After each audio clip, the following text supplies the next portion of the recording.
इस पे विस्तार से बात करें।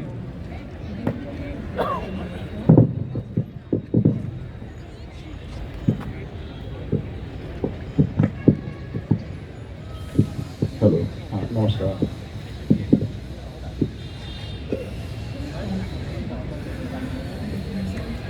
इस क्षेत्र की गाथा कुछ इस तरह से है और इतिहास भी इस तरह से है, जैसे अभी भाई साहब ने भी कुछ थोड़ा जिक्र किया, तो मन है कि थोड़ा सा पुरातात्विक एरा में भी चला जाए और कहाँ से शुरू करें कहाँ ख़त्म करें, कुछ इस तरह का भी है कि समय का भी बंधन है। असलियत में जो ये अपना हल्द्वानी जहाँ बसा है, ये जो हिमालय की तलहटी अपना अफ़गानिस्तान से लेकर के ये अपना नेपाल तक आगे तक चला जाता है, जो ये तलहटी चली जाती है। तो इस तलहटी में किसी समय में जैसे भाई साहब ने भी अभी जिक्र किया था कि पौराणिक काल या इसकी बात हुई है, तो बहुत शोध करने की आवश्यकता है। इस पूरी ही घाटी में शोध करने की आवश्यकता है, तो तमाम ऐतिहासिक निष्कर्ष नए निकलेंगे, नई चीज़ें समझ में आएंगी। तो थोड़ा सा फिर हम हल्द्वानी की ओर आते हैं। मुझे संयोग से पद्मश्री डॉक्टर वाकणकर जी के साथ कई वर्ष काम करने का अवसर मिला, तो उनके साथ मैंने एग्जीबिशन भी तैयार की और उनको यहाँ भी लाए, लेकिन उनकी थोड़ा समय मृत्यु हो गई। उन्होंने ये भीमबेटका की खोज उन्होंने ही की है, उस पर सैकड़ों लोग रिसर्च कर चुके हैं। इसी तरीके से सरस्वती नदी के प्रवाह का पैदल चल करके उपग्रहों की मदद से उन्होंने वो कार्य किया था। तो हम लोगों की वो इन्हीं बातों में रुचि रखने की वजह से वो मेरे पास आते रहते थे, नैनीताल में भी आते रहते थे। तो ये जो हमारा पुरातात्विक अगर हम उत्खनन इस क्षेत्र में हुए ही नहीं सही ढंग से, और कभी जब कुछ अखबारों में कुछ बातें इधर उधर हो जाती हैं तो थोड़ा सा हम काशीपुर के आसपास खोद के वो जो अपना पांडवों का किला जिसे कहते हैं और गोविशाण है या कुछ बहुत लिमिटेड काम हुआ है पुरातत्व के क्षेत्र में। यहीं पे अपना कालीचौड़ है। अब इसकी स्थापना के बारे में वो उल्लेख मिलता है कि पुलस्त ऋषि ने इसकी स्थापना करी थी, यानी कि रावण के बुबू हुए। और वहाँ खंडित मूर्तियाँ भी मिलती हैं, उन पर मैंने वर्क भी किया था, और वो गुप्त काल से और पीछे का और पीरियड उधर चला जाता है, गुप्त काल से भी। और इसी तरह से इस तरफ वैदिक काल के भी एविडेंसेस मिलते हैं, जो पुरातात्विक साक्ष्य मिलते हैं।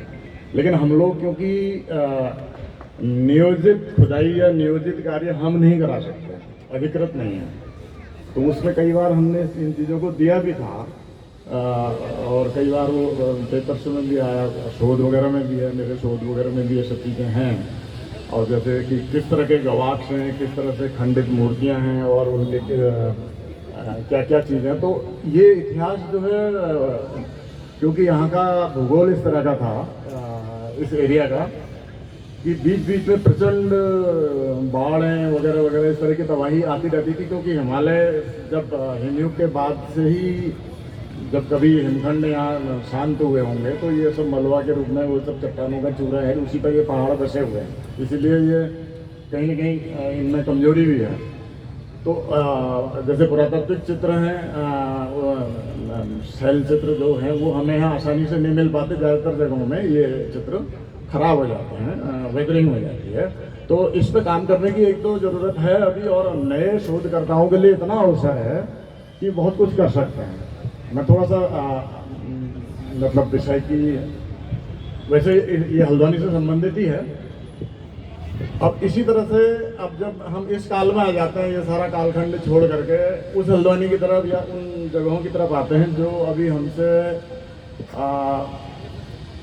100-150 वर्ष के आसपास का जो हमें मिला है, वो इतिहास सारे ही हम लोग, हमारे बीच में सारे एकेडमिशियन, ये मतलब विद्वान लोग ही बैठे हुए हैं, शोधक हैं, तो उनको सब कार्य करते हैं, तो सबको ज्ञाति है। तो मैं सोचता हूँ उसको बारंबार मतलब उसका जिक्र करने का बहुत ज़्यादा औचित्य नहीं है।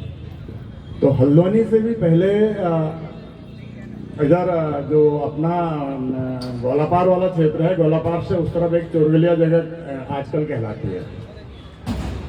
तो वो जितने भी ये पहाड़ को जाने वाले जो द्वार थे, वहाँ जो नंदौर वैली वाला द्वार था वो निकल जाता था अपने, जो अभी रीठा साहिब वगैरह ये सब जगहें आती हैं। और इसी तरीके से जो रामनगर वाला अपना है, ये गौला नदी वाला है।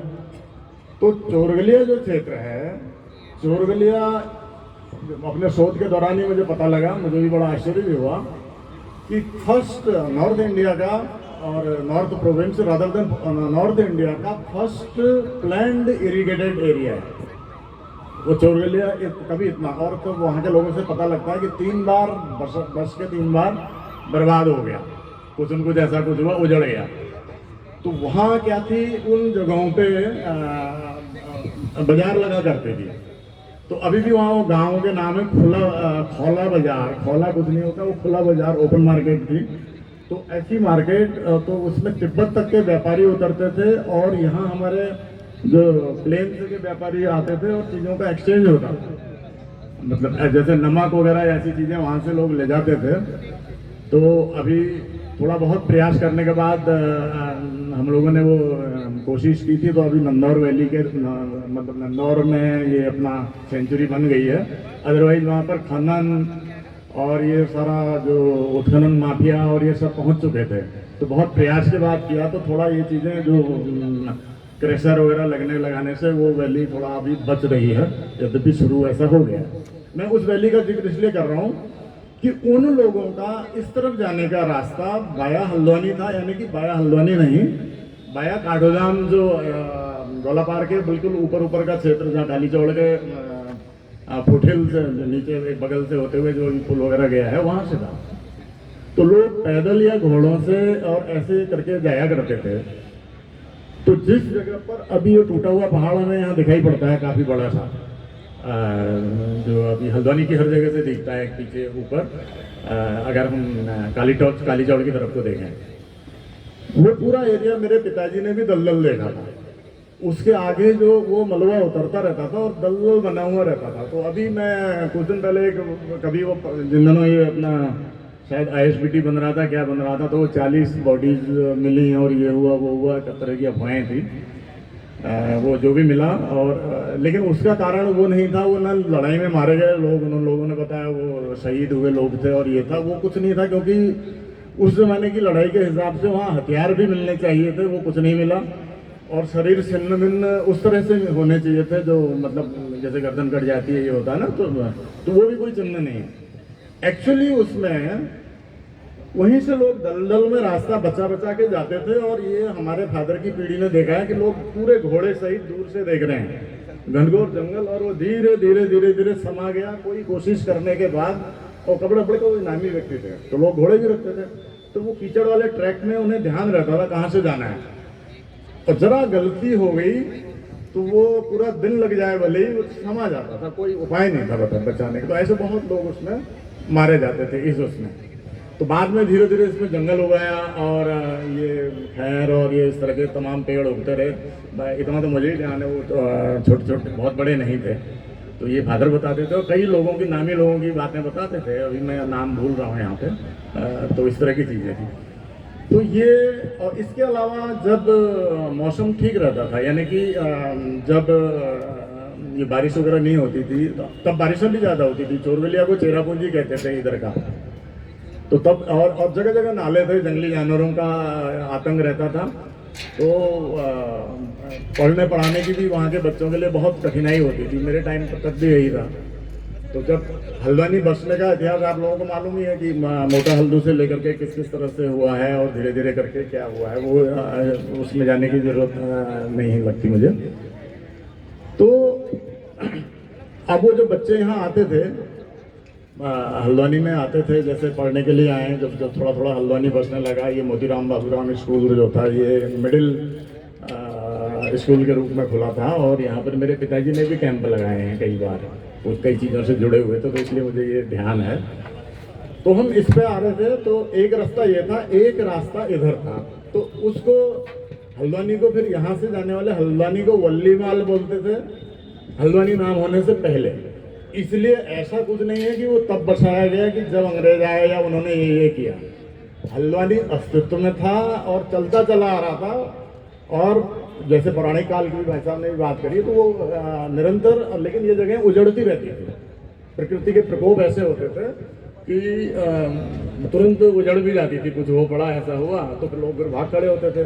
अब मलेरिया का उपाय नहीं था बाद में भी, और ब्रिटिश पीरियड में ऐसे कोई डेवलपमेंट नहीं होते थे। लेकिन ब्रिटिश पीरियड के जो काम हुए हैं बड़े सॉलिड हैं। जो वाटर, ये इसकी मैं बात बता रहा हूँ, नियोजित सिंचाई योजनाओं की, इनको अगर आप इन चीज़ों को देखना चाहें, आज की डेट पर भी चोरगलिया वगैरह में वो पुरानी नहरें, पुराने ढोके, पुराने बांध और काफ़ी करीब किलोमीटरों में लंबी सुरंग जिसके अंदर से पानी बहने की व्यवस्था थी, ये तमाम चीज़ें अभी भी उनके अच्छे खासे मजबूत अवशेष हैं।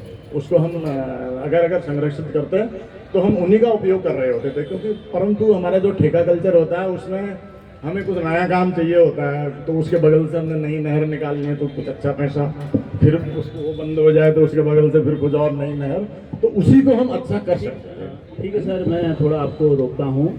मैं हमारे बीच आदरणीय ताराचंद त्रिपाठी जी भी हैं, जिन्होंने इतिहास पे जिनकी बहुत अच्छी पकड़ है, तो मैं उनको भी आगे बुलाना चाहता हूँ। थोड़ा वो भी इतिहास हल्द्वानी के इतिहास को कैसे देखते हैं, थोड़ी अपनी बात रखें। उससे पहले मैं ये बता देना चाहता हूँ कि हल्द्वानी पर आनंद वल्लभ उप्रेती जी ने एक पुस्तक लिखी है, हल्द्वानी स्मृतियों के झरोखों से। उसमें हल्द्वानी के विषय के इतिहास और अन्य आयाम पे बहुत अच्छी जानकारी है। तो मेरे ख्याल से वो यहाँ स्टॉल पे, पिघलता हिमालय के स्टॉल पे भी उपलब्ध होगी, तो आप लोगों को किसी की रुचि है तो उसे खरीद सकते हैं। त्रिपाठी जी। धन्यवाद। लेकिन हल्द्वानी पर क्या बात, क्या काम हुआ, उसका हम लोगों ने क्या किया। मेरी लड़की ने हल्द्वानी में नगर प्रशासन का विकास सारी दिल्ली की, लेकिन मैं उन सब चीज़ों से भिन्न आपसे कुछ बातें करना चाहता हूँ। पहली बात यह है कि हमारे छात्र शोधार्थी पढ़ते नहीं हैं। दूसरी चीज़ जो सबसे महत्वपूर्ण है कि हम जैसी चीज़ें उसको वैसे ही ले लेते हैं। मैं सभी शोधकर्ताओं से और छात्रों से अनुरोध करूँगा कि भगवान ने हमें एक खास चाबी दे रखी है, जिसको कहते हैं प्रश्न चिन्ह। आप जो पढ़ें उस पर सवाल जरूर करें। सवाल न करने से आप न केवल खुद भ्रम में पड़ते हैं, अभी तो आने वाली पीढ़ियों को भी भ्रम में डालते हैं। थोड़ी सी बात में उदाहरण बताऊं। स्थान नामों पर काम किया चौबे जी ने, थर्ड के हेड ऑफ द डिपार्टमेंट रहे। उनकी शोध पुस्तिका मेरे पास आई। मैंने देखा कि उन्होंने ये जितना भूटांतिक नाम भी हैं, जैसे 14 है, उसको भी उन्होंने संस्कृत से ले लिया कि चतुर्दंश। ये नहीं सोचा कि ये हम जो नाम रखते हैं वो गाँव के लोग रखते हैं, और उन लोग को जाने पर आप उस बारे में सारी चीज़ें जान सकते हैं। अब कहाँ पूरा भूटांतिक समुदाय, तिब्बती वर्मी परिवार की भाषा, उसका अर्थ लेने की जगह हर चीज़ हम संस्कृत में घुसा देते हैं। इसका परिणाम ये हुआ कि 2025 से लेकर के 2077 तक जो हमारे पुराने दान पत्र थे, कचूरियों से भी, कचूरियों के पहले से भी, उनको हम समझ ही नहीं पाए। क्यों नहीं समझ पाए? हमने कहा नहीं साहब, संस्कृत में सही होता, उससे आया है। तो सबसे पहली चीज़ ये है कि आप लोग को ज़्यादा महत्व दीजिए। संस्कृत को पढ़िए आप, ठीक है, लेकिन हर चीज़ को संस्कृत आप निकालेंगे तो सारा गड़बड़ हो जाएगा। उदाहरण के लिए हमारे सामने लंबा शब्द आया, अब संस्कृत वाला विद्वान कहेगा प्लम्ब गर्भ था। अरे महामूर्ख, लंबा सा खेत था, छोटे खेतों के बीच में लंगड़ हो गया। तो मौलिक चिंतन हम में नहीं है। दूसरी चीज, हम लोग को महत्व नहीं देते। जैसे हमने कहा साहब गणेश के सिर पर हाथी का सिर था, हमने कहा साहब वो घड़े में डाले तो 100 कौरव हो गए। और उसके बाद हमने सारी बातें की, शिव जी के 5 सिर हो गए, ब्रह्मा के 4 सिर हो गए। तो सबसे बड़ी चीज हम भूल जाते हैं कि ये मिथक है, लोक कल्पनाएं हैं। और लोक की कल्पनाएं आप कथा देखेंगे तो आप पाएंगे कि जहाँ जनता पर उत्पीड़न हुआ, जनता ने उसका उपाय क्या निकाला? उसने कथाएं रची कि साहब राजा बड़ा अन्यायी था, उसने अत्याचार किए और उसने सूर्य देवता से वरदान मांगा, उसको एक रस्सी और एक मुदगर मिल गया। अब जैसे उसने कहा मुदगर से, भाई रस्सी से बांध इनको, रस्सी ने सारे सिपाही बांध दिए। उसका मार मुदगर का क्या है? ये हमारे मन का है कि हम कुछ कर नहीं पाते, इसलिए कल्पना लोग में विचलित करते हैं। तो इन सारी चीज़ों को समझे बिना कर पड़ते। पहली बात यह है कि आप किसी भी शब्द को, किसी भी भाषा को, किसी भी प्रवृत्ति को सीधे लोक से जोड़ा। लोक से शब्द बनते हैं, ऊपर से नहीं आए। इसी लोक भाषा से संस्कृत बनी। पहली बात। दूसरी चीज, हम प्रश्न नहीं करते। आप पूछिए ना कि हुआ तो क्यों हुआ ऐसा, आपको बताएगा। और ये सबसे बड़ा दुर्भाग्य है कि वेदों में हमने वेद तो पढ़े ही नहीं, और वेदों पर हम बात करते रहे। कभी हमने नहीं कहा कि ऐसा क्यों हुआ और उस कारण क्या हुआ। कर्मकांड की स्वाहा स्वाहा, आज भी वही स्वाहा स्वाहा हो रहा। लेकिन पहली बार उपनिषदों ने पूछा कस्मात् भूतानि जायन्ते, पहला सवाल था। सवाल किया ना, आखिर जीव कैसे पैदा हुआ? किसी वेद ने नहीं पूछा। ब्रह्माय स्वाहा। और सर थोड़ा आपको रोकता हूँ, थोड़ा समय कम है, आप थोड़ी अपनी बातचीत थोड़ा मतलब समय कम है, थोड़ा आप शॉर्ट में करके फिर हम सब समाप्ति हो जाते हैं। मैं बात नहीं कर रहा हूँ, मैं केवल ये बात कर रहा हूँ। पहली बात यह है कि लोग को अपना आधार बनाइए, शास्त्र को नहीं। दूसरी बात यह है कि जो आप पढ़े उसमें सवाल करें कैसे हुआ, और बिना प्रश्न किए हुए आप कह देंगे कोई अर्थ नहीं बनेगा। इसीलिए हम लोग तो विद्वान नहीं होते। तो ये सारी चीज़ें मैं आया था, मैंने कहा इस चीज़ को ज़्यादा डिटेल में लें। और आज हम इस चीज़ में आ गए हैं कि हम सोचते ही नहीं, सोचना बंद कर दिया। एक के बाद एक जी सारे लोग हो रहे हैं, लेकिन अर्थ है ही नहीं। उसका कारण ये है कि हम चिंतन नहीं करते, हम सवाल नहीं करते। और यदि सवाल अपने मन से करे पढ़ते समय तो हमारा ज्ञान खुल जाएगा। ज्ञान तो उससे ही आता है।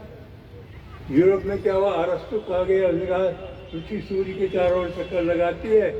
1500-1600 साल तक कहते रहे कि सूर्य तो पृथ्वी के चक्कर लगाता है, कुछ नहीं हुआ। अंधकार युग में पड़े रहे। लेकिन पहली बार सवाल गैलीलियो ने किया, क्या सच है? कॉपर्निकस ने क्या क्या सच है? तब सारी सृष्टि का विकास हुआ। इसलिए अपने बच्चों को कम से कम प्रश्न करना सिखाइए, ऐसा हुआ तो क्या हुआ। बहुत लंबी बातें हैं, मैं केवल आप लोगों के दर्शन करने के लिए आया था ना।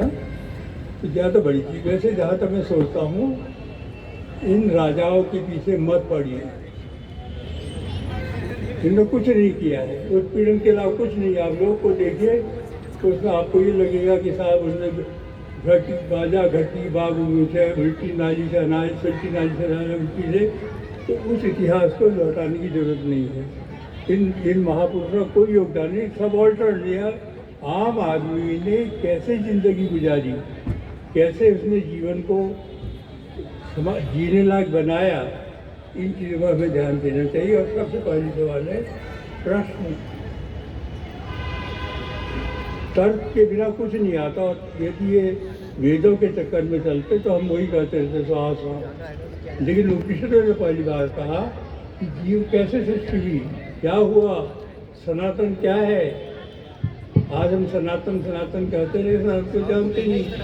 और सनातन है केवल काल। जब ब्रह्मांड नहीं था तब भी काल था, जब ब्रह्मांड नहीं होगा तब भी काल है।